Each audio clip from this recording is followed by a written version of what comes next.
right, everyone, what's going on? Let's get this thing going. Welcome to HiBruiNation, the unofficial home of your Boston Bruins.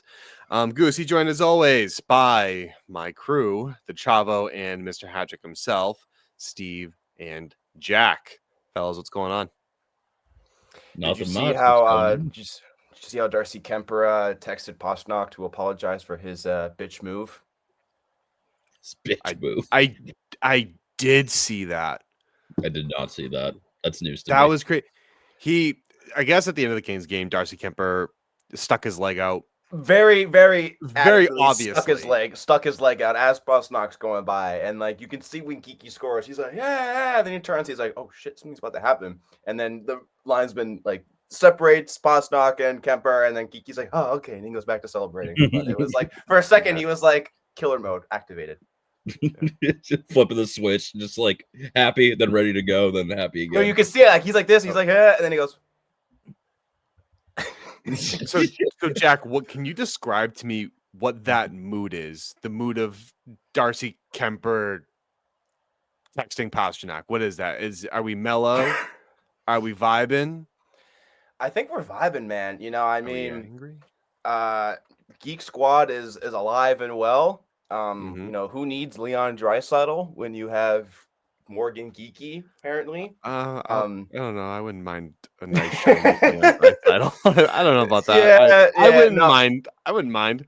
No, of course not. But yeah, no, I mean, vibes are good right now. I mean, they're a little wishy-washy. Let me check the Bruins live score. We are shooting this podcast while the Bruins are playing the Sharks right now.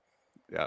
So our normal state of the team discussion, we'll just exclude the Sharks game this week. We'll touch upon it next week, but we're down 1-0 still. So I mean, it's not vibes. Too bad. Vibes could hopefully we can end this road trip on high vibes. It would not be great to miss out on points against the Sharks, but to be fair, they are now 10-9-3 after they started the season.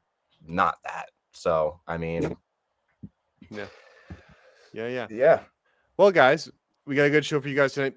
As always, we're gonna talk about the state of the team. The Bruins have catched the injury bug, and the Beecher waiver claim by Calgary, and we got some bear mail. So we have some bear mail. We have some bear mail. We have some bear mail.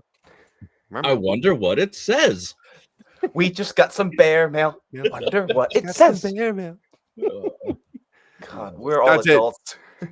Print it, copy it, print it. That's what we need. Front page. Steve's from Blues Clues. I should have put on a blue shirt. Oh my God! Wait, I thought he wore a green shirt. I don't even know, dude. It's been so long. No, he wore like a mix of like a green and white and like a blue and white shirt. He had the stripes on it or something. Yeah, because he's eventually got to wash the green sweater, right? So like they gotta. Yeah. Otherwise, we don't want none of that stank going on. Never changed out of those khakis though. So Steve's got to work on a little bit of his hygiene, right, Steve? Classy move though. Khakis, bro. Some slacks, professionalism. The fuck? Hold on, let me get this straight before we even get started. Are you saying you would wear the same khakis for ever? That's why you pull out on Mr. Rogers and you get 7 pairs of the same khakis, one for every day of the week. And then you get 7 more pairs with different colors, so you have up to you need 9 pairs. You need 8 pairs in case you shit yourself. No, just not just one to wash the other 7. I may or may not have shat myself in khakis before. HiBruiNation first heard it. You heard it here live. You heard it live. You suck. Oh my God. Oh my God. People are gonna hear that. Jeez. People, intrusive thoughts 1, Jack 0. Oh yeah, yeah. Oh, I am. Wow, you guys have. What has this become? What has this become? This has become honesty hour with Jack. He's letting us know all his dirty secrets. He's airing out all his dirty laundry. All right. Well, before we get to say the team, we got to touch on real quick this past week's matchup in Ben's league because Steve, it was a pretty good one.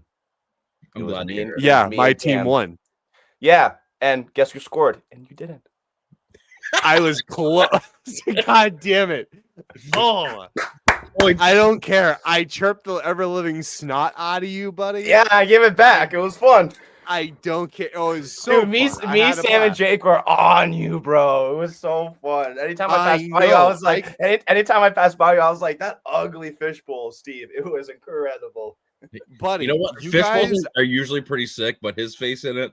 No, that's what I'm saying. No. Because fish bowls are like generally like they're cool. Like I wore one before and I actually liked it. And a girlfriend I had at the time, she was like, "Why does that look better on you than a normal cage?" And I was like, "I don't know. It's just style." But Cam looks like a bubblehead. It's for good players. it's better than looking like the villain from Billy Madison, buddy. Like I swear, dude. Like you. I'm getting Like, him mad. I just I'm getting can't. him mad. I just can't. Yeah, dude. Because every time I touched the puck, Jake was on me. Yeah, Literally, bro. I had no opportunity. The four of you, and Lucas too. It's like I watched you guys Honestly, play. You were not going at anyone as hard as you were guys going at me. You guys played me hard, dude. I had a blast. Yeah, But, like, I had a blast as well. Christ. But I gotta say, me and Nick Lucas and on the same I- team. Me and Lucas on the same team is a little bit overpowered, and I think that's gonna get switched up next season. I think You guys aren't Nick- even trust me. Like, no, Gray is nuts. Like, No, Gray is that nuts, Gray dude. team They're is really nuts. good. Yeah. Yeah. No, I don't need this bullshit. Nick and I were in front of the net, and I think Jake made or whoever it was. I think it was Pat too. Pat made every attempt so that way nothing landed on my stick. Fine, but my team won. I don't care. Yeah, you guys won, you won. lost. Yeah, fair enough. You took the win, being but petty. it was a good game. Oh, fun stuff. And then I may or may not had yacked a tiny bit on the bench, but it's okay. I'm not gonna talk about that either. It's fine. It's a yappa. That's where the like the little crowd bitches go. They yap on the bench. Fucking bench. No, I said, no. I said I had a little yak on the bench. We're not gonna talk about it, but I've had some tummy issues playing hockey recently, but we're not gonna talk about that. You're it nervous. Sounds like you have issues. It's not Game 7 of the Stanley Cup Finals. It's just men's No, I know. Listen, I know. I just I don't know what's going on. I don't want to get into it, but I think I have some ideas of what it is, but for another time. But anyways, it was fun. It was a lot of fun, and I got through it, and I scored. It was a good game, but we did not come out on top. And Cam's team did not Was come that you on top just because of Cam. It was just because of Cam, he sucks. So. No, I suck, dude. You Fine, can't, whatever. you I'll can't, take you can't that. blame him for bending at the ankles, man. He's just tough. Steve, you gotta I see. If me and Cam aren't on the same team next season, if you're able to come out, you got to see us play against each other because it's actually the funniest thing. Because there was one like after the whistle where I just got in Cam's face. I just grabbed his jersey and he was like, "Oh yeah," and I was like, "Yeah, buddy." It was fun. Oh god, you guys are crazy. Yeah, we're cute. What do you want? What do we want?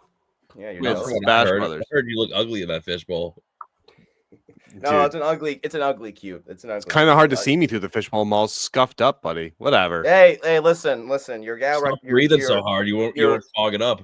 Your wonderful gal recommended it for you, which I think is very sweet and courteous. But she didn't give you. She didn't recommend it for me. I don't think you understood the situation. She bought it for me and told me that I was gonna wear it. I don't think she said recommendation is not the word I would have used. I know. I'm just fucking around. He was voluntold.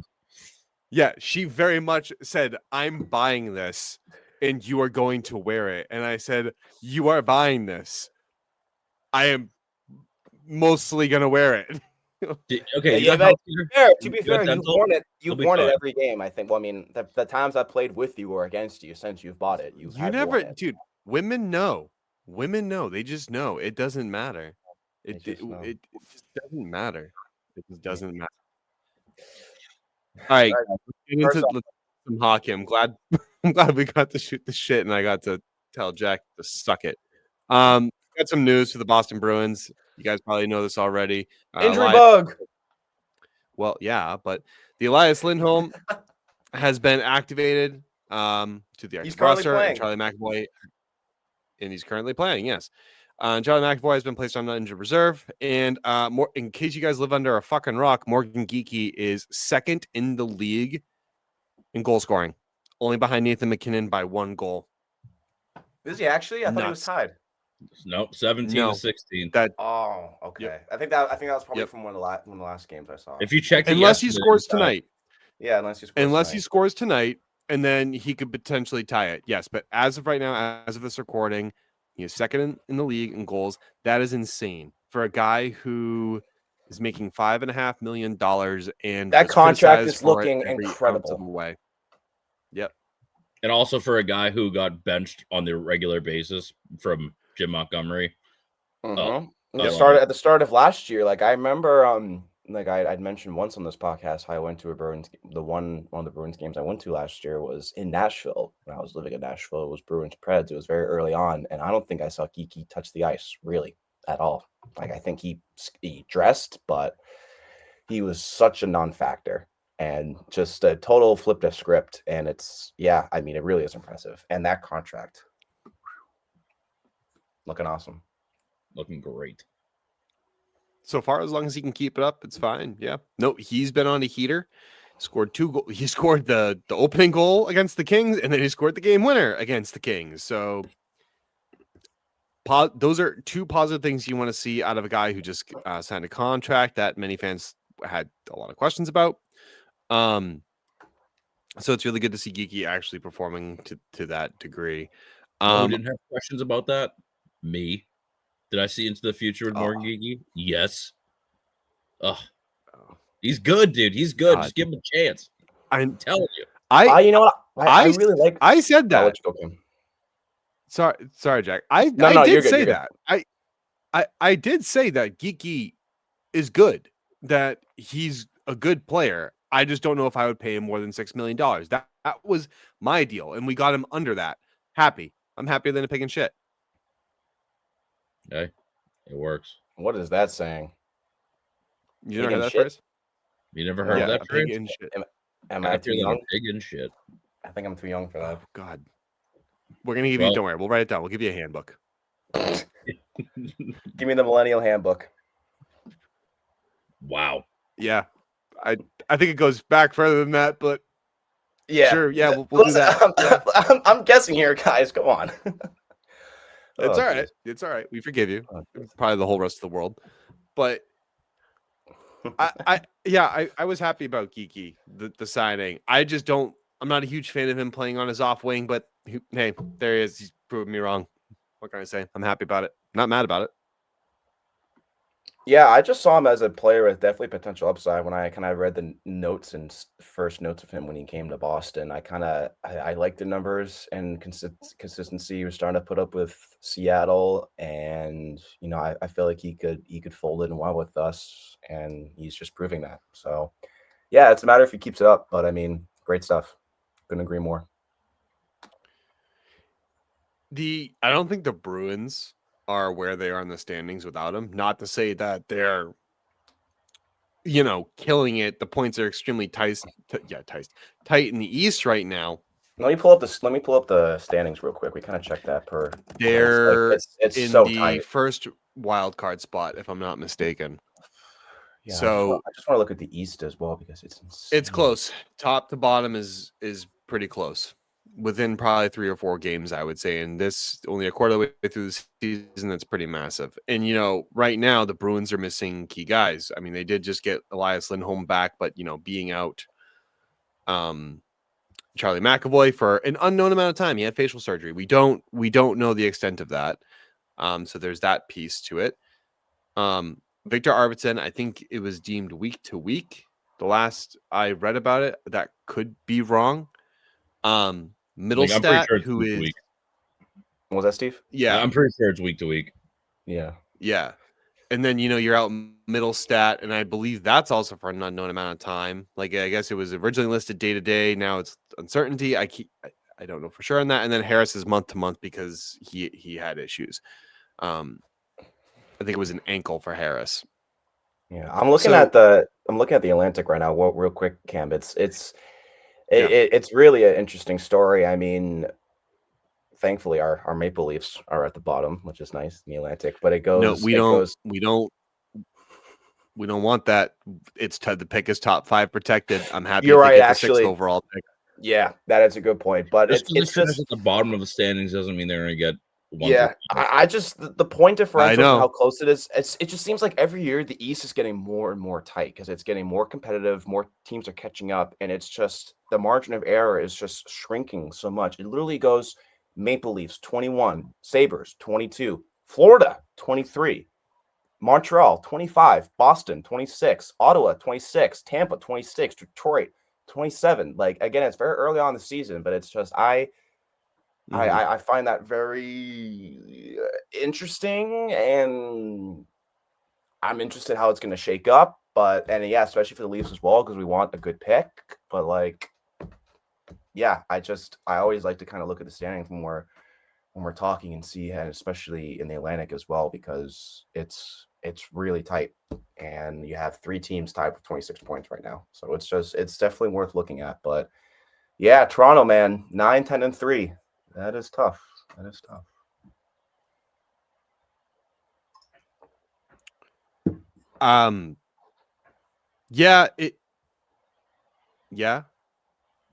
But it's fine because we are where we are.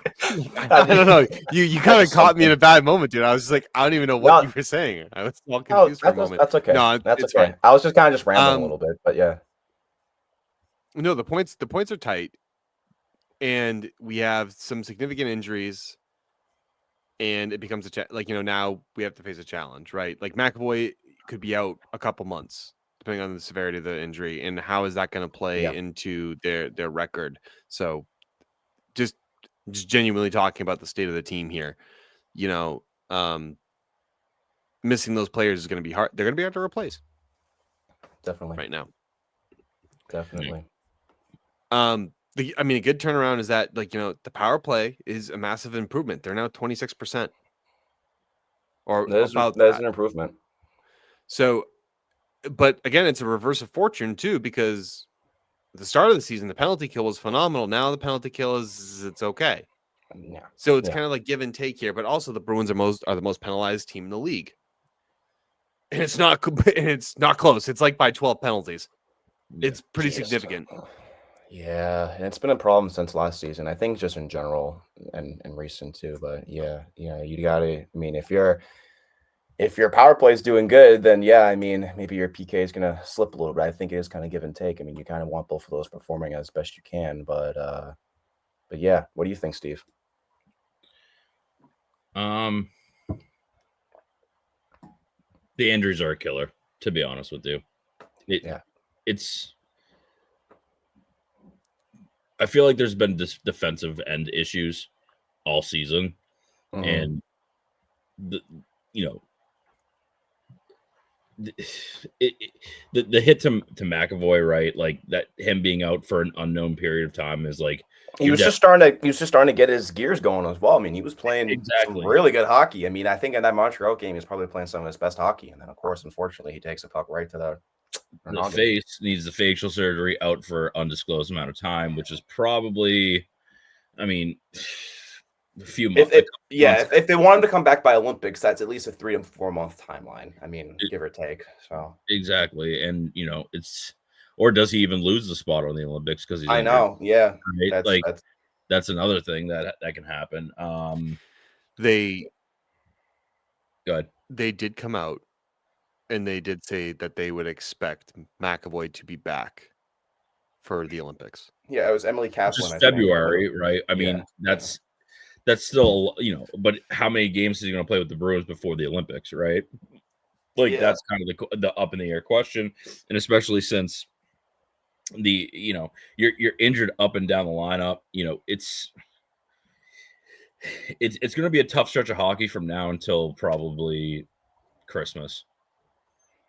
Yeah, it's going to be. I mean, I think they can pull out wins and stuff like that, but with the point separation and exactly, that's really, it's just there's little room for like it really can go back and forth. Like next week, Toronto could be in freaking third. Obviously, we'll see, but it's like it's very close. It all depends on who gets on a heater and who doesn't, and it's just when you're thinking about the grand scheme of things, it's like every little thing that can go wrong. You don't want to go wrong, and here we are. We're kind of getting into that situation where things are starting to go wrong, and you're going to start playing more teams that are in the East, and you can't afford to lose those points. And that's where Sharks. Yikes! With 3:07 left in the second. Yeah, it's a yikes. West Coast road trips are No, they're tough. They really are tough, and they're on the back end. They're definitely tired for sure. So, I mean, you would like to come out with a point in that game. We'll see. Again, we're going to touch on that next week, but yeah, hopefully they can have good effort.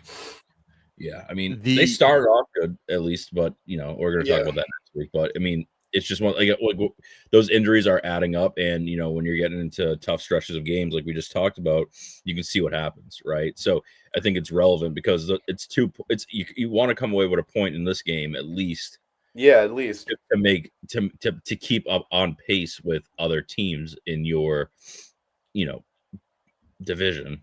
And if you're costing yourself wins, I guess the whole moral story of this is, at the end of the day, Bruins are costing themselves games. There's been a lot of winnable games, in my opinion. And they're trying, their effort's there, but it's if you have injuries there, it's gonna affect your play. It's just no matter. That would come in with the Ducks game. I feel like that was your winnable game. Yeah. Do you want to start with Carolina and then go down? I think just in general, what this week kind of tells you about the Boston Bruins and their approach to the injury, bug, because Carolina was probably the game I would say was not winnable.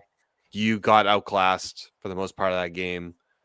I was there. I will say I was at the game. It was my first Bruins game this year. I kind of just solo hiked it in, and it was a fun game. I mean, just essentially they did not have enough against a more stacked, faster, and complete Carolina team. I thought the first period they actually played them pretty well, and they had good chances. Geeky had it so close. If you watch back and you see that in the first period, he got the puck. I forget from who, maybe Kusadinov, and he fakes. He goes and he's trying to pull it around the goalie, and he just doesn't pull it around enough on his backhand. But if he had buried that, it might have changed the complexity of the game. But really, I think just the rest of the game, they struggled to manufacture energy and just got outclassed. Yeah, but it was a fun game. I think they definitely got outclassed. I mean, again, you mentioned the speed of it. Carolina's so fast. They always play us great. I think we mentioned that last episode. They play us to the T. They stay with us. And that's why, I was encouraged after the first period because they stayed with them, and Bruins were fighting with them. But I knew that probably wasn't gonna last. Exactly. So, I mean, and that's the thing. They play us well. They're a fast team. They're they're a very competitive team, and they've been perpetual cup contenders for the past 8 years. Yeah, since after 2019 when they went all the way to the conference final, and then they got swept against us. But since then they've been up there. I mean, they've been up there. They've been in the mix. Cam's they've been in the mix for sure. No. But I mean, they perpetually make it to the second and third rounds. They make deep runs. That's nothing not to take away from them. It's just at the end of the day, their window is. Their window's definitely closing, though. Yeah, I mean, the Carolina loss we all predicted because they are a better team. They should. They're just stacked. When you look at Carolina, they're just stacked. Yeah, and I mean, I didn't have an issue with that, but it also shows you that the Bruins, even despite all those injuries, they're still fighting. You know what I mean? It's good when you take those kinds of games that you're gonna lose because that team is just better than you, just better. And maybe if the healthy Bruins team played them, there's an opportunity to win there. But I didn't hate the fight against them. I also didn't. I knew we were going to get smacked, but it was 3-1, so it really wasn't that bad, even though it was a pity goal. Yeah, I think Tufte had a good game as well. He was one of the Providence call-ups. He logged 15-13. He was the one who scored the goal. Yep, he included his goal, 3 shots, and 1 hit. Up at the time he was called up for that game. I'm just reading off some notes. He led Providence with 8 goals before his call up on Monday, and he's had a good road trip, I'd say. I mean, he's been high energy and had some good chances. And when I was watching a little bit of the game downstairs with my dad before coming up, he had some high speed chances, but yeah, just not enough against Carolina. Yep. Anaheim was painful because it was winnable.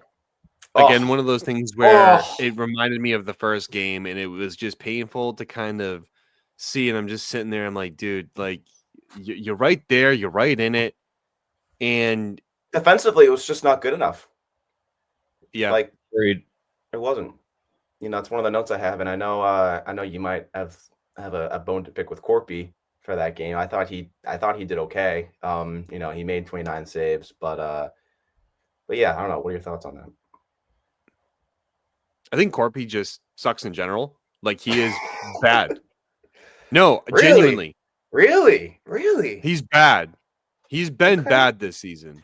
Awful. No, Disgusting. I think terrible. there's a case. I think there's a case for some of his play. Yeah, I think he's had some good flashes though. But I mean, Yeah, I don't know. flashes. But, Fine. yeah. But again, it just doesn't give me like Geeky shined against the Ducks. Corpusalo, there's things I blame him for, and then there's things I don't. Yoki Haru sucked. And I think you lost that game more due to injury than you did because you're not up there with the Anaheim Ducks. Because I think at least systematically, you're better than them. You should, yeah. Sturm has that. So go ahead, Steve. Sorry. Yeah, go ahead, Steve.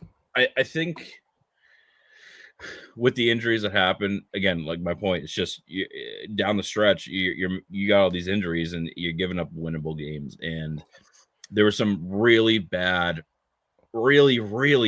defensive zone breakdowns. Oh yeah.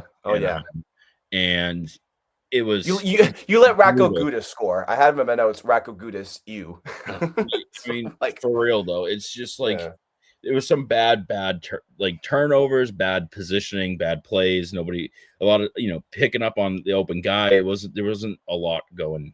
Anaheim's a fast team as well. I mean, they're picking up good speed and transition, I think. And I've said since being on this podcast, I think they're a good sleeper team this year. But yeah, you weren't being sharp enough, I believe. Yeah. And I think it's going to come down to the Bruins are going to have issues with fast teams this year. Yeah, because of the lineup of which they have. They want to play tight, close games. And if you let the speed start to build up, or even against the Sharks, a team like the Sharks, if you let them get up a 1 or 2 and they're quick and they got guys like Celebrini, they're going to burn you. Yeah. So, and I mean, that's the thing is speed kills, right? Like speed kills, man. I mean, that's how it works. And you need to have a good combination of guys that have some speed, but also, a good combination of guys that can actually hit. And, I guess that comes down to like the systems in place where, how are you back checking? How are you forechecking? How are you getting the advantages to the puck? How are you funneling these guys in? I mean, Lori, atrocious play on the defensive end. He's had a couple of lapses in this game already. Like I watched a tiny bit of the pregame before it came up. Not the pregame, but like the first. It's because I don't think he's a defenseman. I'm gonna say that. Like I think he's a left. Talk your talk, Cam. No, you're right, dude. You're literally right. Because it's getting to the point where I like Lori as a player. I think he has a great shot. I think he has a good offensive. He's so elusive. He's so elusive. Like he has like some flashes like Lindholm where defensively he's up the ice he has been a atrocious. And it's just a constant liability with Lowry that I start to worry about. It's not something that they're going to be able to beat the hell out of their game. So I just don't understand that. And he's not improving on the defensive end. He's for instance, his gapping up ability, like when he has to gap players, dude, it's awful. It's awful. It's awful. And you know what? How does anyone know off the top of their head how tall he is? I'm looking at the stats right now. 6'4", 6'5". He's 6'4". Okay, he's 6'4". You know what great defensemen do that have offensive capabilities do? They use their stick, especially the tall ones. He doesn't use his stick. He doesn't take away space. Like he lets guys just he gives it, and they were showing on the first intermission before I came up. He let Sharks guys challenge him. He let them come towards him, and he wasn't even turning enough. That's been the play quality from him all year, right? Like so not only is he 6'4", he is 6'5". He is 6'5", 218. His stick is going to be big. He can use his stick to take away space and do these things. And that's like kind of like what I'm trying to get at is the fact that he's not taking away space as a defenseman, and that's what the issue is. Did you say he's 6'5" and only 218 pounds? Yeah. He's got to be at least 230. Yeah. He's missing a good That's 15, way too light. He's missing 15, 20 pounds on there. I mean, that might slow him down, but that's going to make him beefier. And that's going to actually allow him to, take up space better. I mean, and I wouldn't even say 230. I'd say 225. Put on like 8 pounds. Yeah. Like I think he just needs to beef up a little bit. Like because you don't want to take away from his speed because his speed is really good because he get in the offensive when he's transitioning to the offense, like his speed is what helps generate those type of plays that we see him, right? Yep. So we don't want him too slow, but we want him to be beefier, and we want him to use the physicality. He's a big kid. Use the stick, use your body, challenge offensive players, and don't let them. You have to take the whole point of being on defense is to take away space. The whole point Take away space. and the whole point of being on offense is to create space. That's how it works. We Right? can nitpick that Ducks game till we're blue in the face, but I just wanted to tell you like why. Like, yeah, has Korpisalo shown flashes? Yes. Here's why I say he sucks and why he's not worth $3 million. And I posted this a couple days ago. And Korpisalo is sixth worst in goals save above expected in the entire NHL, not accounting for games played. He has an 878 saves percentage. Goodness, I can't speak. 878 save percentage. That is 32nd among 38 goalies who have played the same amount of games. He has a 3.43 goals against average. That is 33rd out of 38 in goalies who played at least the same amount of games. And we're paying that $3 million. Yeah, not great. Not great. Now, to your guys' point, the defense has not been great. But we're missing God. McAvoy and maybe before it was like it wouldn't have been much of a difference because his play wasn't really transitioning. But as of late, he has been showing his flashes of his game. And now that he's gone, now we're missing that. We're gonna see some of that, which we have. So Yoki Haru is also abysmal. He has not been the same person that we saw last year with Zadorov. It seems like he regressed a bit because last year when he was paired with Zadorov, they started to play well. Or maybe it was Zadorov masking him. I don't know. Was Yoki Haru on the team last year? I don't think he was. Yoki Haru joined us after the trade deadline. Oh. At the trade deadline, right? Yep. Okay. No, I'm sorry. Yes, he did join us. I can't remember what we traded for him. Me either. But yes, he did play with Zadorov last year. I do remember that. Yeah. Okay. Last third of the season is the after the trade deadline, wherever it is, last month.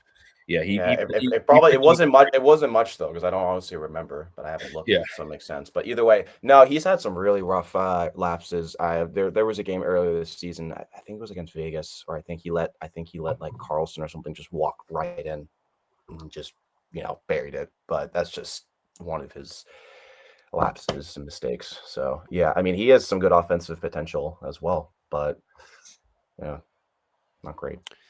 Steve, what were you gonna say? No, I was gonna reiterate your point about just Yogi Haru having some really bad defensive play, but it's just what are you gonna do? It just came out in the Ducks game, and that was really like the only game that I would say I got mad at. Like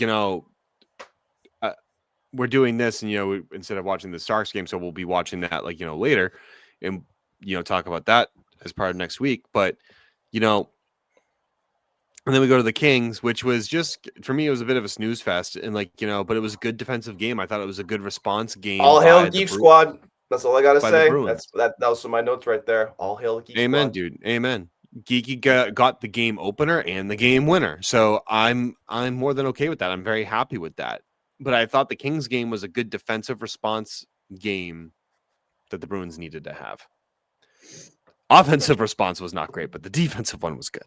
Yeah, thank God for Geeky, for that. But yeah, it was pretty just kind of back and forth. I noted as well that they had Beast displayed a new look to their top six, featured Geeky on the second line with Steves and Kustadinov. Czech trio of Blumel, Zaka, and Pastrnak made up the first line. I'm open to trying that. Again, I don't know what sustainability that's like, but I think moving guys to different lines and trying out different combos, I think is good. So it doesn't really matter that much because as guys get healthier, those line combinations are likely not going to stay the same. Yeah. I mean, right now Lindholm is back. They're probably putting him on second line just to kind of even some things out. Yeah. But I think it's just good to try those different combos, and it's cool to see a Czech trio again. You don't see that much, but I think you have to though at the point where you're at right now. I think you have to do it because right? We're missing, we were missing Lindholm. This is first game back against the Sharks. Okay. You kind of have You're to missing spread out. McAvoy. Well, I'm more about talking about the offense right now as it pertains to the offensive lines. It's one of those things where So then you're missing Arvidsson, Middlestat. and you were missing Lindholm. And the thing is, the stats don't lie, right? Where Pasta and Geeky are leading this calendar year in goals, right? Since January 1st. Since January 1st, 2025, this calendar year, they're leading in goals, and it's impressive. But having all of that on one line, yeah, it can clog up. It clogs it up, and there's no other offensive production right now. It's not a winning formula. It's not a winning formula, but again, you kind of have to spread out that goal scoring potential throughout at least a couple lines, because you're missing a really fast skater in Arvidsson where he can shoot the puck. He's got his hands up to date. Yeah, he started looking really good. Like I wanted to maybe see him against Carolina because I liked his play as of late, but fortunately he's sidelined. And exactly, and I like Middlestat. I like what he brings to the table on the offensive end, where he helps out the other people that he plays with, and kind of it spreads out the game, and they match well. That line is actually I think that line's a pretty good line. It's just you need to spread it out, because again, it comes back to the point of you can't give up the winnable games and go down too far in the points for the standings, right? If you're competing for a Stanley Cup, playoff berth, you need to figure out what's going to work for right now. And I don't think they wanted to do it. I think you had to do it to spread out some of that power and spread out, that lineup. That way it's not just, agreed, one line that scores all the goals, right? And that's it's tough right now because you're looking at some guys that come up from Providence, and they're obviously getting a tryout in the big leagues, and you're trying to figure out where they fit in and all those things. So they're kind of playing that game of like who's who, what works, what doesn't work. It's more about on a basis of you have to do it than you want to do it. I think that was the longest explanation of like you got to do it because you got to do it. But it was he's right. Very well detailed. Yeah, no, and Steve's right. Like you don't have those guys, so you got to find ways to get the other guys going. So you got to mix it around. I agree with you. And calling up some people from Providence to get it done. Blumel. I mean, it was good to see his effort.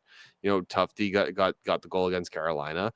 No, but I mean, like, let's be real, guys. Like, as long as the majority of your top six is out, or half of your top six is out, yeah, you're not gonna be as good. Like, that's terrible. That means basically everyone gets bumped up a line. Yeah. So it adds complexity. But I will say the Bruins are 13-10-0. Yeah, we'll say Celebrini. They're in the dogfight. Not many people had them in the dogfight. I didn't. No, I didn't either. But Celebrini did get a power play goal on us before the end of the second, which stings. I'm just looking at the stats. He's filthy. He's so good. I mean, Holby Baker. Yeah. They don't give that shit out, right? I mean, he's so good. Yeah. It's just his confidence as a 18, 19-year-old is easy to see. So yeah, I mean, from the puck drop, he's looked awesome in the game today, from what I saw. A little side note, but yeah, I'm sure people are going to love this topic because no one gives a shit. But how did you guys feel about the John Beecher waiver claim? I thought Steve, it was John Beecher is making about $950,000 a year. He's on a year contract with the Boston Bruins. And he was going to be an RFA at the end of this year. Yeah, I'll let you go first, Steve. I thought it was hilarious. I'm not even gonna lie. Like, I thought it was just funny. He scored a hat trick, right? In Calgary? I think so at some point. In Calgary. Not this I'm not sure. Not positive. We'll have to look that up. Okay, I must have fucked up my reading. I'm sorry. But I thought it was funny. Like, again, it's one of those things where you kind of need a guy like that, especially with all these injuries, but he wasn't performing. That's the extent of it. Yeah. You know, and it's just like you don't know when people are going to get hurt, right? All these different things, and who knows? Maybe they're trying to make. Again, I think it comes down to we got some really talented kids in Providence, and you kind of need to get rid of somebody who's not performing to give these kids a shot. But I thought it was funny, to be honest with you. Okay. I got to be honest with you. I don't like giving away RFAs for free. I don't like. Yeah, you have on the note, stupid to even take the risk. So I do. And it's not because I think John Beecher and everyone was hopping on me on this too on Twitter, and they're just like, he just wasn't good enough. I'm like, yeah, sure, he's a you were fourth hearing liner. it. You were hearing it. Dude, and I was like, yeah, that's fine. Like, he's a fourth liner, yeah. But everyone telling me like, oh, his point production was there. I'm like, what do you want him to do? Score 30 goals a season? No, that's not why I like Beecher. I like Beecher because he's young. He does the exact same things as VL, only better, statistically anyway. And then he's statistically equivalent to Sean Corrali, Who's way older than him. Who's older than him. So yes, of course, I'm going to be upset that the Bruins aren't keeping the cheaper, younger talent. Like, you know, that still hasn't even hit his prime yet. And it took Corrali the same amount of years in the NHL before Corrali started actually playing to that level. So, mind you, Corrali also came into the NHL at age 24 per his stat card. So no, Beecher getting traded, like ultimately I'm like, and I don't know if we're going to miss him that much, but what really aggravates me is that Don just let him go for free. Like the fact that he was picked up meant that there was some minor market. You tell me you couldn't package Beecher in another bum if you're trying to clear space for better? Yeah, no, absolutely. You know, I don't really got much else to add either, other than Or sad to trade see him Tanner go. fucking Janelle? You're not moving that contract, man. You're not moving it. No, you No, can't. I mean, I think you modified no trade clause. Yeah, I think you make good Steve. points. I think you make good points with that. I mean, I'm not really happy that you let someone go for free, right? Like that's. I don't think you're ever that happy if you let someone go and you see that the price tag was like for nothing, really, and especially with a young guy in RFA, like that's gonna hurt as well. That's really, you know. Yeah. And with the comparison of Sean Corrali too, it's like he's the equivalent of a Sean Corrali who's on what, a 1-year deal or a 2-year deal? 2-year. 2-year. It's one of those things where you could have filled in the rank a little bit with a younger guy to keep him around, and you could have got him for short money, right? Like at the end of the day, it's just. I feel like if Beecher proved himself a little bit more last year. I mean, then again, it was a bad Bruins team last year. I feel like then you wouldn't need to get Corrali, right? There's your guy. Yeah, that's what people are forgetting. That's what you're like. That's your guy to help. You know. Go ahead, Cam. Yeah, that's what people are forgetting. The fourth line hasn't been that great for the past 3 years. So I don't know why people are all of a sudden just being like, oh my God, like let's let Corrali, let's let Corrali take a place of a younger guy who could have maybe some potential. And like, yeah, his point production wasn't great, but I don't think that's going to be his role in the NHL. Like his play in the 23-4 season at times, I was like, man, they've got someone who could really build in the bottom six. Like I like this guy's play. And I went to game one. Speed. Yep. He's got the talent and he knows how to use his frame. Like, I went to game one. He was a good penalty killer. He was a good face-off guy. It's just like, but you know what's crazy, guys? These are the same people who want to see Don Sweeney fired. Yeah, well, those are Bruins fans. I mean, don't even get me started. You guys know how I feel about Don Sweeney. Yeah, there's mixed feelings there for sure. I literally was talking with my dad earlier. I'm like, this guy is awful at drafting, but he has had some killer fucking deals. My first F-bomb of the show. But welcome to the show. But Steve has an even better point when you talk about the guys that are going to eventually come up. Okay, are they not good enough now? Lysel's never going to get called up. Poitras might, but Poitra's not having that great of a year. Like Lysel's doing better than him. Yeah, right? Poitra's flattening out, man. It's sad to see. So I think he's just having a bad year. I don't know what it is. I don't know. No, he's but in his own head. I thought he showed you enough in preseason to earn a spot on the roster. So I don't know what his contract, You know what? I believe, is also up at the end of the season. This is pure speculation. I think he's kind of just defeated with the Boston Bruins organization. That's what I think as well. Like Well, even the game I saw last month in Providence, he had a chance or two, and the rest of the game he was just kind of floating around out there. Like he was. Before we down. get into that, let me just complete the point on why I thought it was stupid even to get rid of Beecher and young talent, because Jeffrey Viel is an unrestricted free agent, so he can just choose to walk. At least with Beecher, you would have had something. And even if you have all these guys down in Providence that you supposedly had, you're still ranked, I think, 26th in terms of prospect pool in the NHL. So at least keep Beecher as a guy down in Providence who would turn into maybe an eventual Patrick Brown if that's what you want to be. Like, you know what I mean? I just but then you go and sign guys like Michael Eyssimont, who's been good. Then you sign Sean Corrali, but you already have these guys in place. You just don't want to build on them. And then you get Tanner Janot. Whatever. But the point being is you sign these guys for no reason because you just don't want to build upon the team that you have. Yeah, I think it's just letting a guy like Beecher go. And I'm not saying, again, he's not a Pasternak, but again, every time you let some of these young guys go, it begs my question. It's just do you have a development problem? Because is it the player or is it them? He looked it makes great me in wonder game 1. Sometimes. He looked great in game 1 against Toronto and Boston. That's all I was going to say as well. I mean, he had the opening goal too, and that's just a flash. But yeah, it was awesome to see that, and he had great. He's a fourth line guy. I'm not expecting him to perform every night. But he stepped up also. He stepped up at times, and he had some good statistical things about his PK and his face-offs. I mean, yeah. I heard this the other day too. Go for it, Steve. I really like this philosophy from a coaching standpoint, right? Your objective. Hit me with it, baby. Your objective when you're, I'm a coach and I'm telling this to my players. Your objective every shift is to either win your shift or tie your shift. Do not lose your shift. Yeah, because if you're losing your shift.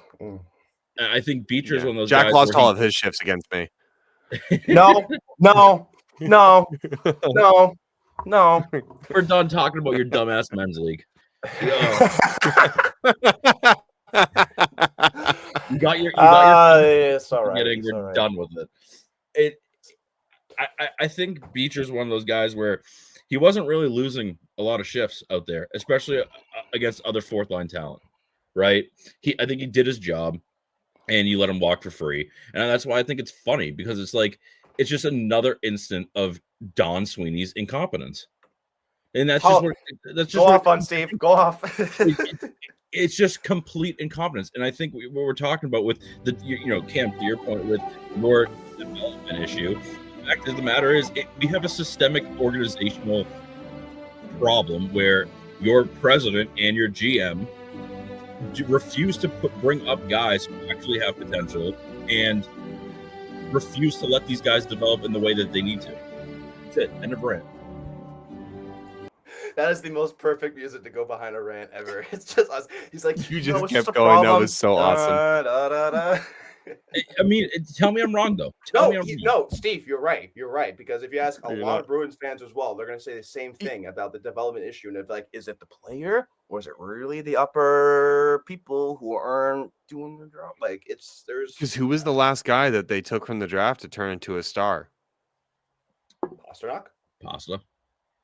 Okay, so that was 2014. McAvoy yet to be seen, but also McAvoy was a high pick. McAvoy was a pick in the top 10. So you kind of expect your top 10s for the most part to be he's NHL. About there. If he can maintain that play again, what we saw in the Four Nations, what we were starting to see before he got hurt, if he can show up 9 times out of 10 on night, you know what I mean? Most times to play to that standard and exceed on it, you're reaching his potential. But it's when you ask about development. Jake DeBrusk. Well, Jake DeBrusk, I think, was a result of Cassidy, but streaky. But no, I like I said, I didn't expect a massive return for Beecher, but the fact that he was claimed means that there was a market. So you could have probably got a 7th round pick for them, and someone said, "Oh, well, that's the equivalent to nothing." It's not, because it's still something. It's still a player you backfill. I just don't want to lose the guy, and then you're gonna go just replace this guy in free agency anyway. It's stupid. Well, something out of nothing is always great. Then that's not spending your money wisely. Go ahead, Steve. What was that? Something out of nothing is always great. Even if it's a 2027 7th round draft pick, you're still getting something out of it. Yep. Like, you lost them for nothing. It's an asset. It's an asset that you can use to, let's say, pay someone to get rid of a Korpisalo contract, right? Exactly. Hey, take this $3 million thing and here's a 7th rounder. Like, who cares? Yeah, exactly. You can. It's an asset that you can use for leverage. Like, there's other teams that are in a rebuild that would take a 7th round draft pick, right? Like, that's the thing, and it's just one of those things where, again, incompetence of Don Sweeney. Yep. I think also people's like counter argument will be like, well, what does it matter anyway? It's like it's just the always, well, what does it matter? Or like hindsight is 2020 argument. Yeah, I get it, but it's just like We're living in the people are just now. like, You're living in the now, and right now we lost a young restricted free agent who went to Calgary, and we got nothing. So that's what we're dealing with right now. Well, you know what? I'm going to say this, Yeah. and this is going to be a hot take. People have problems with principles these days. Oh, what's it matter? It's the principle of it. Yeah, you don't give away shit for free. You don't give away assets for free. Actually, I would give away shit for free, but I wouldn't give away assets for free. Well, that's what I'm saying. That's the point I'm trying to make. What did you say, Cam? The fact of the matter is, if you can get something out of nothing, it's building the future and continuing the future. That's it. Yep. Hey, there have been some gems in late rounds, dude. So, oh yeah. And I'm not saying, again, like, I'm not going to give Beecher this amazing treatment. I'm just going to say I was definitely pissed that you decided to go with an older guy who, quote, fits the Bruins system. Beecher has fit this system for the last 3 years. So I don't understand why now it has all of a sudden changed when Marco Sturm's system is very much reminiscent of a system that he has seen, that Beecher has seen before. That's a good point well, because I'm thinking back to the quotes that Marco said about when Beecher had gotten claimed, and Marco wasn't the biggest fan of him. Like, he was really like, yeah, he just came in and didn't show me enough. And yeah, I think there's an argument there, but also, some other players maybe got seniority and like he didn't have as much of a chance to compete. And I don't know. I mean, Marco was a little bit harsh, but I think there's some truth there maybe, but he just wasn't a fan of him. Well, you can't progress. I'm fine with Marco Sturm being harsh so long as it's equal across the locker room. Exactly. So, that's the standard now. So, and I think it's good. You need to have someone who's harsh and wants to create and maintain standards. Yeah, right? No, I think that's good. That's how that works. I mean, it's just, again, I think it's the principle. It's the principle, Steve. Right? But I think that the whole point of it is also that this isn't a reflection on Beecher. This is a complete reflection on Don Sweeney at the highest level, right? Like, this is a decision that Don Sweeney made, and he needs. There's also this, like, they had to make a move. Someone had to be waived because of the amount of injury. Like, they had to put someone on IR in order to call someone up. There was actual money involved in this that they had to do a move. Yeah, and they chose to waive Beecher, and I wouldn't have done that. But whatever, like, it is what it is. It's just like what I would do. It's like it's my it's my hockey opinion, right? And if fans don't want to agree with that and they're just like, well, whatever, cut your losses, that's fine. You can do that. I don't like to waste assets. So that's it. You chew me out all you want. If Beecher actually turns into, let's say by the time he's 26, 27, a suitable fourth liner, like, then you're going to say you missed out. So it's, like, they say wait a player is 25, 26 until they can start really showing you something, because some players take that long to develop.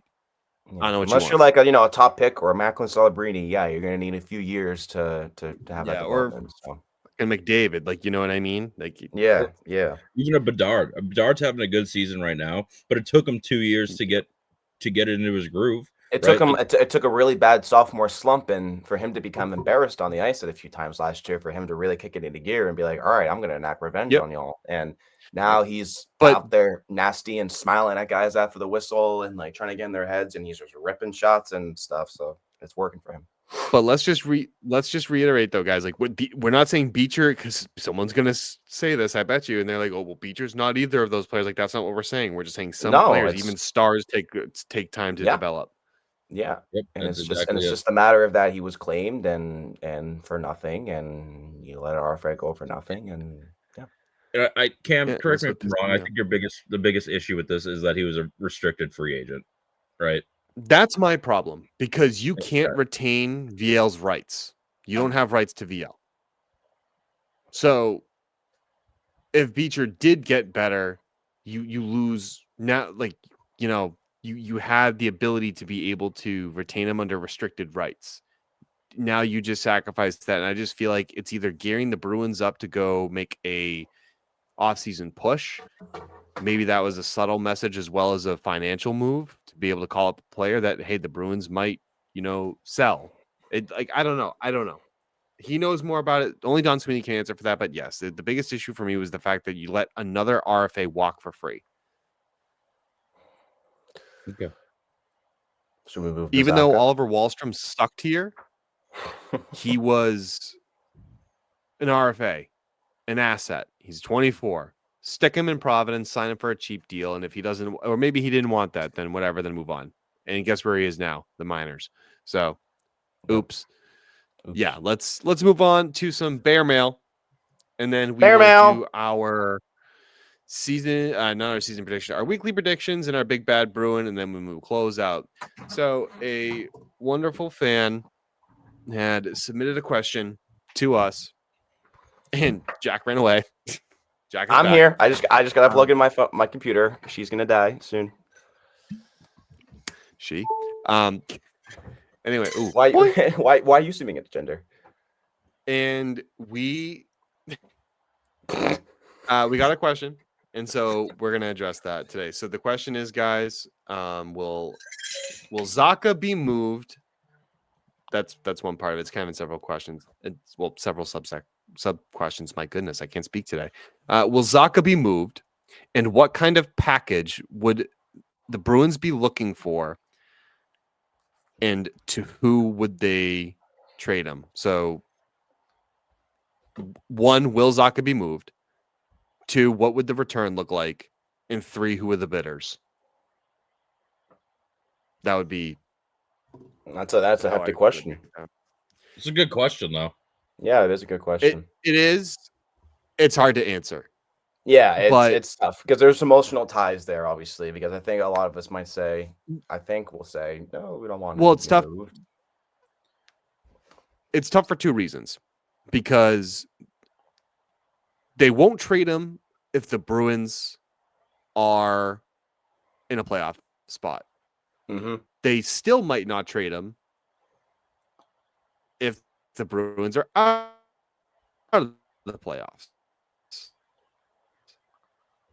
And then if they are dead out of the playoffs, my answer to the first one is no, they will not move him. I think he's more likely to stay. He's a bit cheaper than Casey Middlestat because both of their contracts run out at the same time. I think Zaka would stay. In that regard, what do you guys think? Yeah, I answer that in that I personally hope he's not moved. I enjoy the player that he is, and he's come into his own with the Bruins. So I hope he is not moved, but realistically, I don't think he's going to be moved this season. If he is moved, it's in the off season.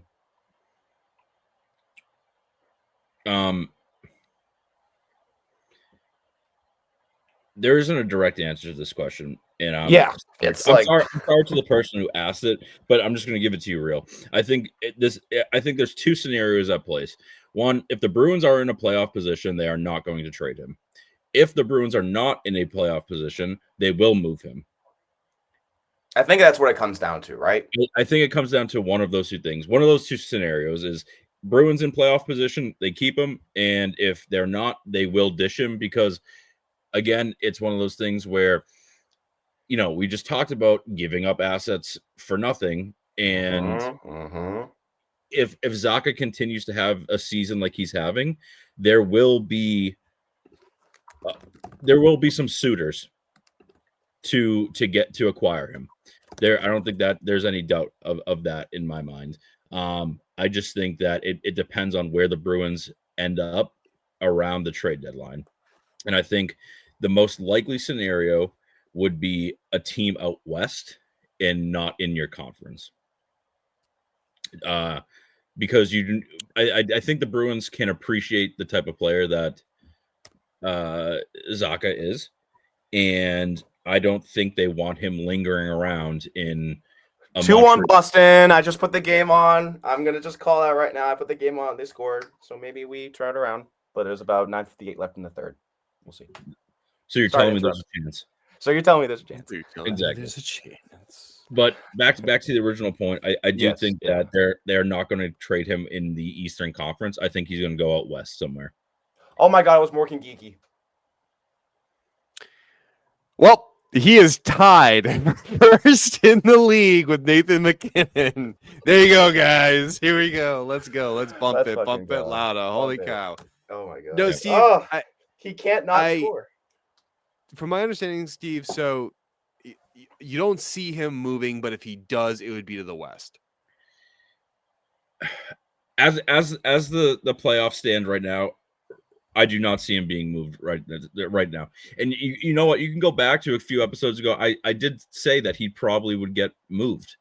You did because nobody was expecting the Bruins to be actually in the dogfight of fighting for a playoff contention. I think that going back to what I said, I think if he continues having a good season like he's had, continues to play the way that he needs to play, I do think there's a lot of suitors for him. But as it stands right now, I do not think he will be moved, and that could change. Again, hockey's a weird thing where teams can go on a winning streak and your team can go on a losing streak, and that takes away a lot of things. But as it stands right now, I do not think that he will be moved at this moment. But we still have what was submitted by. Yeah. By the way, the question was submitted by @RaySpiders on Twitter. So thank you for the question. And you're right, Steve. We do have a few more months, so we appreciate you. We're gonna have to see where it goes. I'll give you the scenario where if he does get moved, in terms of a package, that's gonna really depend on the team, because I think you could at least get a first round pick for Zacha. He is a second line center. He is on pace for 60 points. You're looking at least a first round pick. And I think if you have multiple suitors, it's probably a bidding war after that. The Bruins could take a player in return for them, in return for him, rather. But I think at that point, then you might also need to sweeten the deal from your end. So in terms of a package, the conversation starts at a first round pick, and I think the other teams can only add to it from there. In terms of where he would go, I have a couple suitors in my mind. I actually disagree with Steve. I think there are a couple teams in the East that could use it, and one of them we can actually verify that had shown interest in Pavel Zacha, and that's the Montreal Canadiens. I think they're the least likely, but they're one of the biggest teams that could benefit from having him, especially at the second line center dot with Kirby Dach where they are. And also just I think they have assets too. The experience too. I mean, again, Zacha's still pretty young. I think people forget he's younger than Pastrnak, but I mean, he's had a couple solid years with Boston, and he's really developed into the player that he wants to be. I think he still wants to, obviously continually improve. And I think a team like Montreal that is on the up and needs good faces with them, I think he could benefit entirely. So yeah, I mean, I'm more with Steve. I think it looks more west, but I mean, if teams in the East start bidding, it could change. Again, you have Carolina, they have issues with their cap space, and Svechnikov is reportedly displeased and open to being traded. I mean, he's had a tough start to the season, and maybe he's just bellowing out, but that could change. And you also included Minnesota. Carolina could get it done because they have the cap space. Yeah. Okay, I read that wrong. So they have cap space, which is good. But then Minnesota, they also have they have assets to give and a playoff push needed, which, I mean, that's always from Minnesota. They're always on the brink of not being good or not. So yeah, I think it's going to be interesting. Let's discuss your point further, Cam, about your disagreement with me on the East versus West. He's like, this is why you're wrong. No, I think it's an interesting one. I think there are two teams in the West that could definitely use him. Minnesota being one of them because they're out Marco Rossi and they have a couple injuries on that front. The question is, how much does Minnesota have to give? Yeah, that's a good point. And they would need to alleviate a little bit of cap space in order to do it. And don't forget, guys, that the new cap rules for the new CBA are in place this year. So it's teams tied against the cap that I would say would have a difficult push to get Zacha. And then Anaheim is actually the other team that I think could use him on the wing because they already have Leo Carlson, Mason McTavish, who wants to play there. And when you start thinking about putting a guy like Zacha, the only issue is maybe there's too many left-handed, shooters on Anaheim at that point. But very weird specific stat, Anaheim, but it's worth noting. Yeah, but the Anaheim Ducks, if they get a guy like Zacha, are going to start reminding me of, the 2019 St. Louis Blues where they just beat you down. You know what I mean? They have a good enough goaltender. Yeah. The defense is okay, but their offense they bruise you. In terms of the East, Carolina makes sense to me. If Florida could find a way to get him, I'm sure they would. It's Florida. They could always find a way. The Capitals with the Dubois injury because he's out 3 to 4 months. So maybe they can add a guy like him to it. And then obviously Montreal, because Montreal, I think that's their biggest missing link right now is an actual 2 center. Now, I think Montreal is the least likely out of all of them because they're an interdivision rival. And it's also Boston, Montreal. That's my issue with it, right? It's I'm not a fan of trading with people in your division, right? I consciously, to me, I don't agree with making a team that you constantly play against better. I don't agree with that. That's my philosophy on it. I think if it's going to be the Eastern Conference, it would probably be in the Metro to someone. I think that's a more likely scenario if it's out of the East. But again, it's probably a bidding war, like what we just discussed. It's just one of those things where I'm not a fan of making other teams that you play against constantly and are in a playoff push against. No, I think if a team's trying to use their head in the right way, they really want to steer away from that, because if they end up going to that, then clearly there was something in decision making that forced them into having to do that, forcing their hand, because I don't think any GM wants to go into the division, but we've seen it happen. So I'm not going to disagree there. That's why I said Montreal, I think, is the least likely. If I had to guess if Zacha were to be moved, it would be to either Anaheim or Carolina. I think those are 2 good picks. I think for me, I'd probably say the Ducks is my number 1 pick, and then my number 2 pick would be Minnesota. Interesting. And I think, especially with Marco Rossi out. Yeah, and I think Minnesota is a good fit for him. But I'm not going to take away Zacha's experience, right?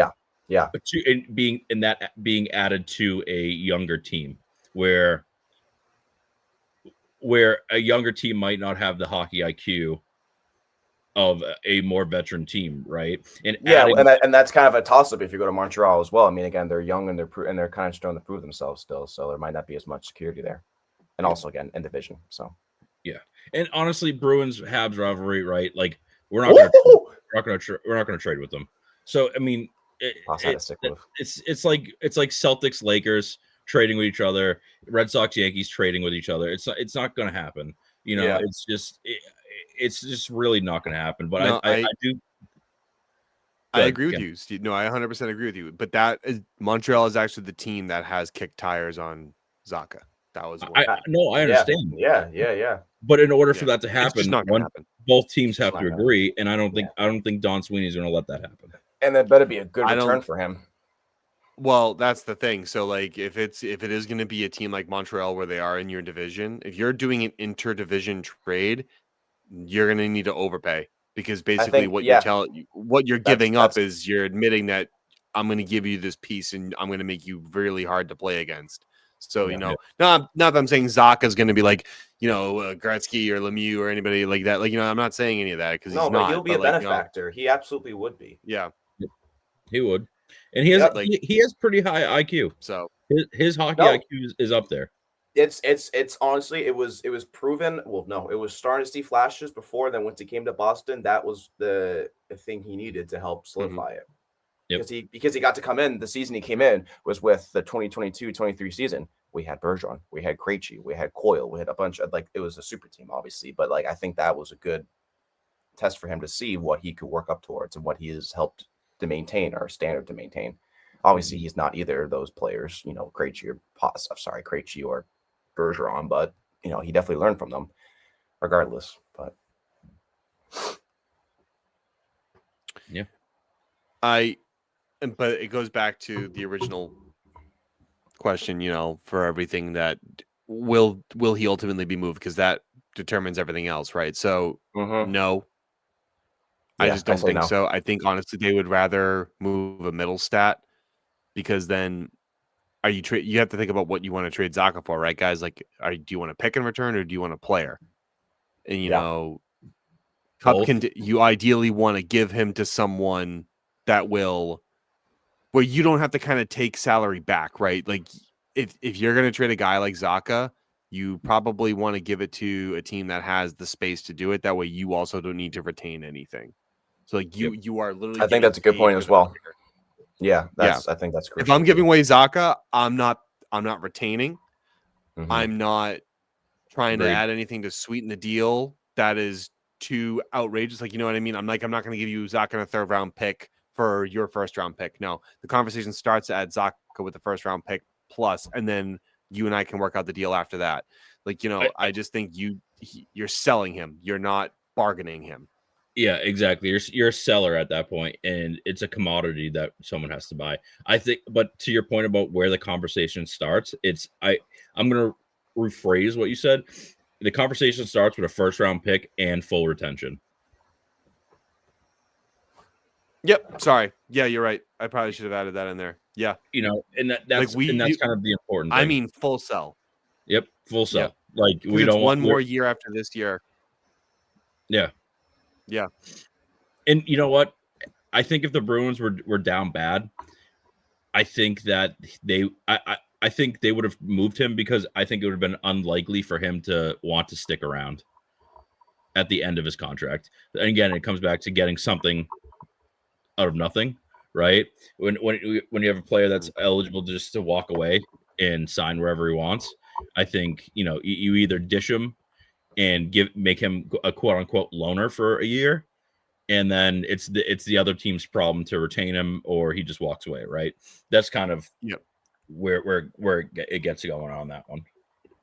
And honestly, I get where this question comes from too, because you have a logjam at center. You have Elias Lindholm, Casey Middlestat, Pavel Zacha, Matthew Patra, Fraser Minton, James Higgins is on the way. Which, by the way, I went to the BC Maine game on Friday. Higgins, how was that? Puck. Wow. By the way, Higgins and Stiga are the BC Eagles. No, sorry. Like, without Higgins and Stiga, they suck. It seems like BC is having a tough time. Not without them. But those two players, man, they're impressive. Like, Higgins handles the puck with his head all the way up. Like, his head is up the entire time. Natural playmaker. I saw a beautiful saucer pass that eventually got to him on a one-timer goal back to him. But like, when people see, it's like crazy when you go to those games and you get to see the full play unfold and not just the highlight of him just shooting it. Like, if you watch the thing from start to completion, what led to it was more impressive than the goal itself. I want to go to a BC game now. I want to see him play. Let's go, Jack. You and I can go, and when Steve comes, we'll all go. We're gonna have a HiBruiNation takeover of BC. Let's do it, bro. Let's do it. But no, you have all those centers. Can I add a caveat to that? Sure. Can we go to a BC game? That way I can root for my team and watch that rivalry. We can do a live stream of us just chirping the shit out of each other. Because listen, my mom went to BC. She bleeds BC, and I'm I don't have much affiliation other than that. So that's the only affiliation I have. So I have to go BC. and my mom went to BU, and All right, there you playing go. So Battle that's the moms. from exactly. Battle the moms. Exactly. Causeway 2.0. You know. Oh, come on, put it in. I'm a put it in. UMaine fan. I'm a UMaine fan. So Hey, no, fair I enough. have no stake in this. That's where I'm just going to be the daddy. That's just Swayman came from there. So yes, he did. Yes, he did. Yeah, guys, like it's just like we have that log jam at that center's position. So it's like, okay, but you can move. I would much rather Zaka on the wing than Middlestat, especially with a guy like Hagen's coming. Yeah. So I'm looking at it from the future. So I just think Zaka's the guy they end up keeping. And I think Middlestat is the guy they might try to move, which stinks because he starts to look like a journeyman.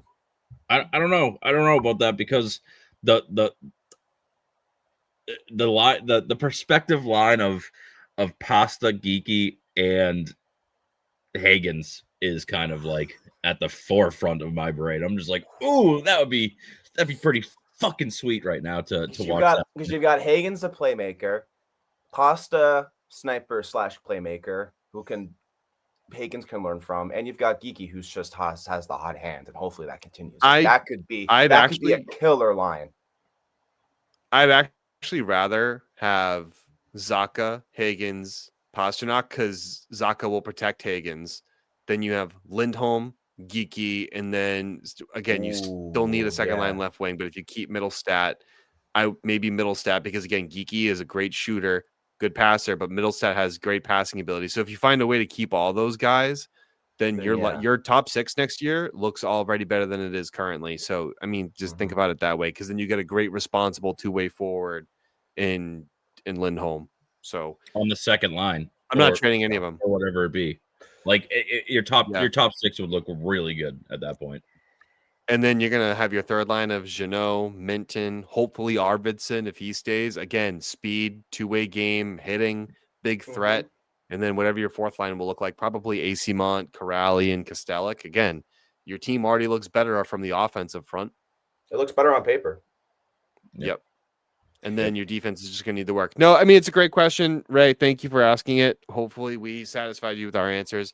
If More questions, bring them in. We love talking about you have your own thoughts, Ray, like please feel free, like, to drop them in the comment section on YouTube and or you can even email us don'tpuckwithmedia.com. Yeah, we will respond to those. Guys, let's go right into picks. My arch nemesis. Our big bad Bruin of the week is your arch nemesis.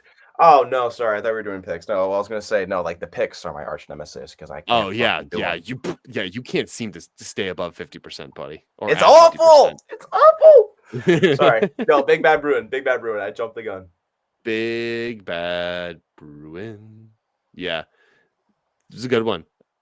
Actually, I kind of teeter-totter. I feel like it was a scapegoat to go with Geeky, so I actually went with Nikita Zadorov, dude. And well, screw you, because I picked Geeky. Wow. Let's get away with it. All right, so I got Zadorov, and Jack has Geeks. No, you're good. No, you're good, dude. I mean, go ahead, Steve. Like, give us your pick, and then we'll actually describe why we picked the players.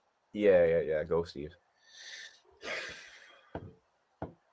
I've thought a lot about this. Killing me. And I'm actually going to go with Zadorov too. Suck it, Jack. The 1 week he doesn't go with Geeky, he goes with your boy. Okay, another W for Cam. I'm just taking W's this week. And I'll elaborate first. The reason why I didn't pick Geeky this week is because he's on a heater, and I picked him the past couple weeks, right? And it's kind of like one of those things where I felt like if I picked him 3 weeks in a row, it would just be a scapegoat. So I wanted to challenge myself, even though he has the hot hands. He has the hottest hands, and he's playing phenomenally, and I want him to keep it up, obviously. But I went with Zadorov because,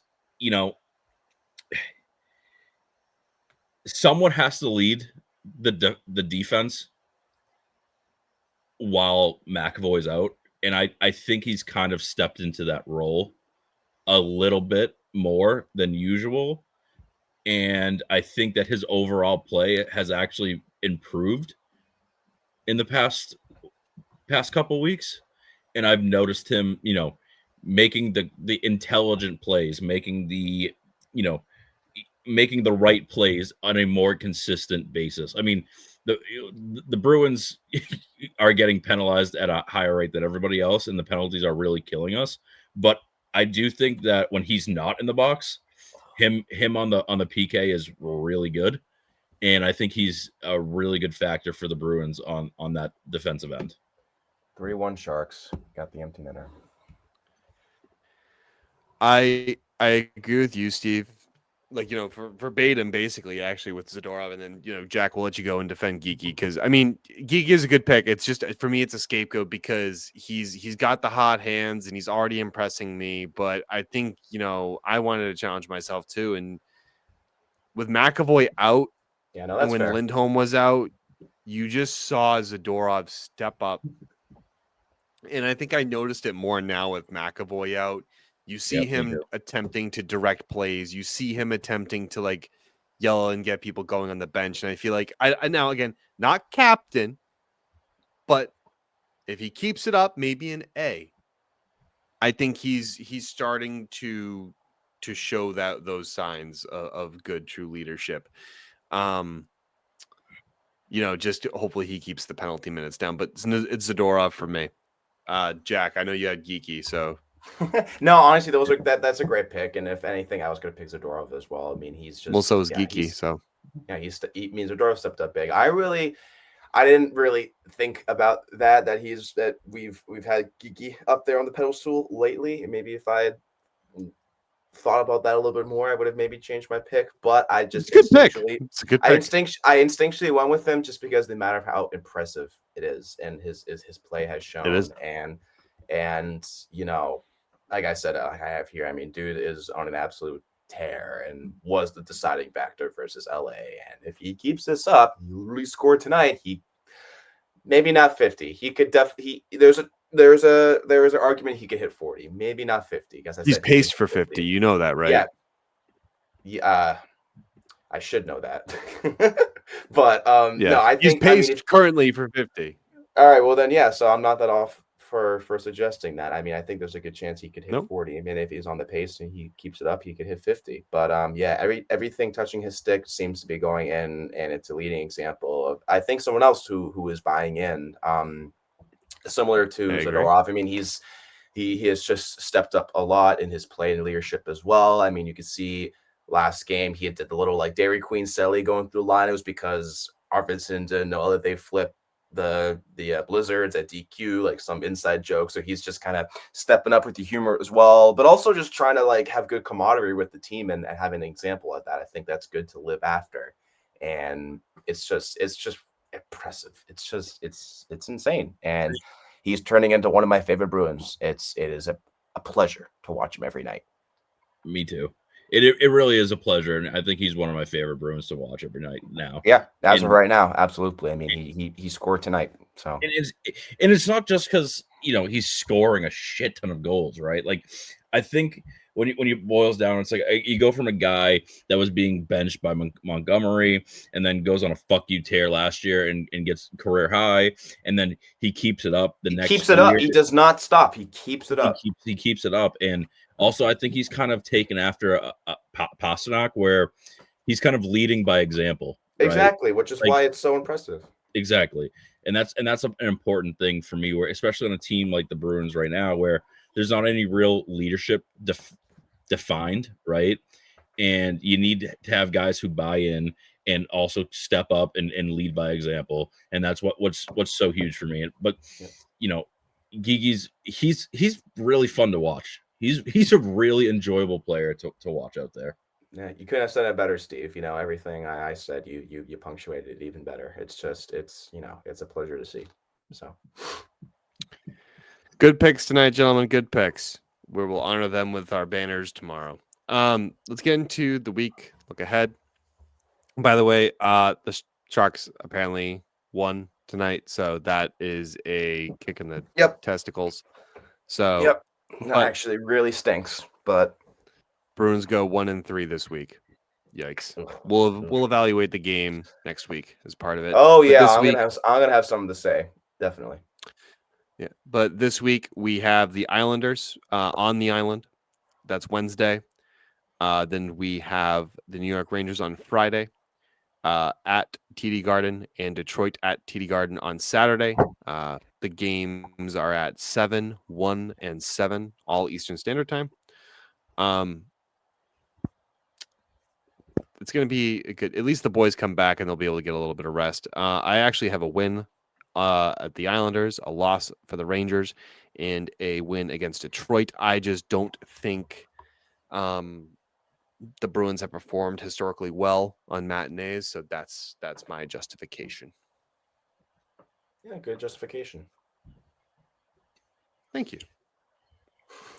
only thing I'm giving you today. Thank you. Oh, that's the only nice thing you're gonna say. Come here, I'll break your legs. Go fuck yourself. Go fuck yourself. All right, Chavo, you go. All right. You waiting for me to go? Yeah. Oh, Yeah. yeah. If you want, I mean, I can go as well. I didn't hear you. I didn't hear Oh my you. I'm God. sorry. No, you're good. You're good. At Isles, I have a W. Again, I'm not confident in that team. It just, even with our injuries, I'm just not confident in that team. I actually have a win against the Rangers. Just because I'm not confident on that team. I think they're a bunch of fraudsters, and I think the Bruins can, if we play our defensive game, I think we'll be able to lock that game down. Again, I don't think we're going to blow them out, but I think we're going to win, even though it's a matinee game and it's the day after Thanksgiving. And I have a loss against Detroit because Detroit's actually stepping up to become a pretty good team, and I don't like the look of a matinee game, and then it's a back-to-back, right? I just think that the boys are going to be tired and kind of thrown off a little bit. I just think that at least they get a little more than 24 hours of rest. Sorry, that's at least what I'll say. So it's not like, a 7 start time. Like, you know what I mean? They get a couple extra hours back. Yeah. But again, I just don't trust the back-to-back, especially after a matinee game. It's a weird kind of thing for me. It's fair. It's fair, guys. Solid. Yeah, a little scoring update. So I have pulled pretty dang close to Steve. So Steve still leads this prediction tracker with a staggering 66.67%. I'm right behind him at 62.5%. And Jack, my God, every time this week, he's been at 50%, then back down to 47.62, back to 50, back down, back up, back down. Every time, dude. It's like clockwork. It's hilarious. I'm glad you find hilarious. It funny, Cam. I'm really glad you find it funny. Yeah, by the way, your boy went 75% this week in his predictions, but I think so did Steve. So I had a bad week, boys. I had a bad prediction week, so it's okay. No. You can't stay on top forever. That's right. Just wait. All right. Well, guys, that is going to do it for this week's episode. I didn't do my prediction. Jack. Oh, shit. Jack. That's another time. That's like the second time he's done that. God damn it. Take 2. I mean, to be fair, it's worth glossing over because usually my picks are that bad. But I have to say, I'm surprised with where the... No, don't. I'm surprised with where the Isles are in the standings. Again, we're a little early on, but I was surprised to see that where they are. But I think the boys are gonna come out swinging. They're gonna have some rest after this road trip, and they're gonna have a good game against them. And so I'm hoping for a W. I put a W.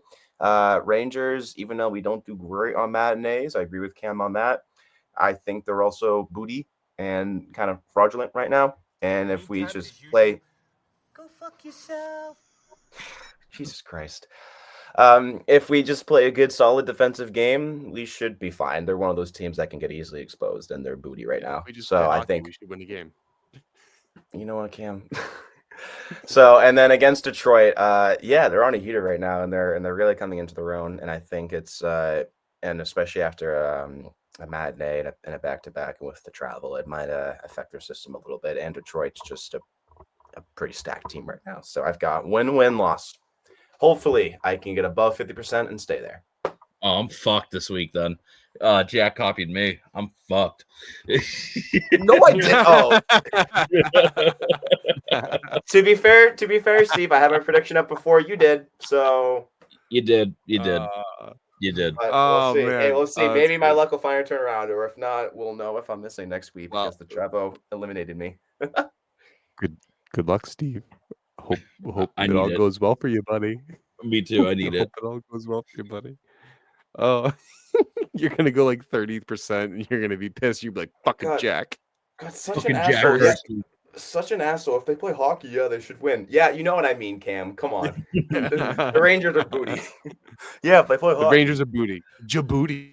They are All booty. right, ladies and gentlemen, that is going to do it for episode 54 of HiBruiNation. Don't forget to check us out on don'tpuckwithmedia.com for all of our blogs, pre-games, game recaps, and much more. Connect with us on Twitter, Bluesky, TikTok, YouTube, and through our website for your thoughts to be heard on your episodes by sending us even a voice memo or direct message us or just, comment. We'd love to hear from you. Remember We to want to like, talk with comment, y'all. and We want subscribe. to talk. Jack really wants to talk to you all. Remember Okay, to like, now comment, and that's just subscribe gonna sound weird.